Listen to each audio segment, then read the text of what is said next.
రాష్ట్రంలో ఏ ఒక్క పంటకు గిట్టుబాటు ధర రాని పరిస్థితి నెలకొందన్నారు వైసీపీ అధినేత జగన్. రైతు సమస్యలపై నిరసనగా 2 రోజుల పాటు జగన్ గుంటూరులో చేపట్టిన రైతు దీక్ష ముగిసింది. ప్రభుత్వం మెడలు వంచైనా సమస్యలు పరిష్కరించుకోవాలన్నారు. చంద్రబాబు సీఎం అయ్యాక రాష్ట్రంలో దిగుబడులు తగ్గాయన్నారు. రైతు సమస్యలను పరిష్కరించడంలో టీడీపీ ప్రభుత్వం విఫలమైందన్నారు జగన్. ప్రస్తుతం లైవ్ లో మాట్లాడుతున్నారు, చూద్దాం. తీసుకొస్తాడు అని చెప్పాడు కాబట్టి ఎక్కడ రైతులు పొరపాటున జగన్కి ఏమైనా ఓట్లేస్తారేమో అని చెప్పి చంద్రబాబు నాయుడు గారు మనసులో గుబులు బయలుదేరింది. రైళ్లు పరిగెత్తడం మొదలుపెట్టి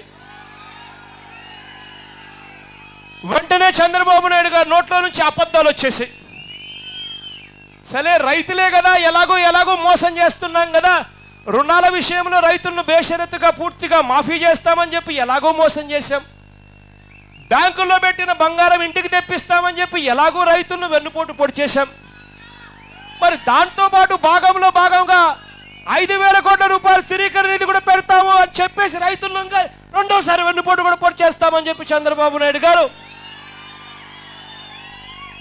5,000 కోట్ల రూపాయలతో స్థిరీకరణ నిధి పెడతానన్నాడు. 3 ఏళ్ళు అయిపోయింది. తంబిడి బెట్ల ఇదే చంద్రబాబు నాయుడు గారిని గట్టిగా నిలదీయాల్సిన అవసరం ఉందా లేదా నేను అడుగుతా ఉన్నా మిమ్మల్ని అందరినీ కూడా.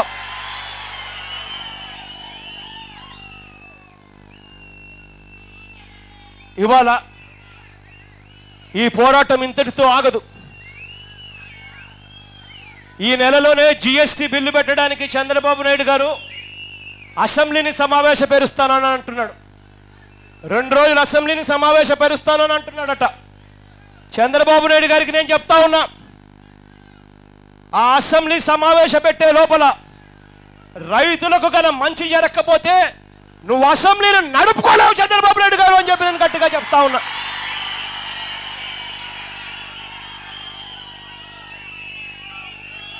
అప్పటికీ చంద్రబాబు నాయుడు గారు వినకపోతే, అప్పటికీ చంద్రబాబు నాయుడు గారు మనసులో కదలిక రాకపోతే అప్పుడు ఈ పోరాటం ఇంకా తీవ్రత చేస్తామని చెప్పి కూడా చంద్రబాబు నాయుడు గారికి చెప్తా ఉన్నా.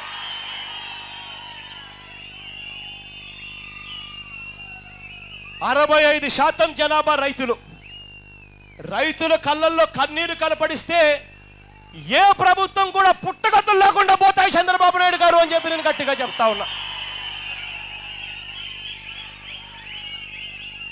ఇవాళ కడుపులో బాధున్నా కష్టమున్నా చెరగని చిరునవ్వులతోనే ఆప్యాయతలు చూపిస్తున్నారు. మీ అందరి ప్రేమానురాగాలకు ఆప్యాయతలకు మరొకసారి పేరు నా కృతజ్ఞత తెలుపుకుంటూ జరిగే ఈ పోరాటంలో వైఎస్ఆర్ కాంగ్రెస్ పార్టీ మీకు అన్ని రకాలుగా తోడుగా ఉంటుందని చెప్పి మరొకసారి ఉద్ఘాటిస్తా ఉన్నా. జై హింద్.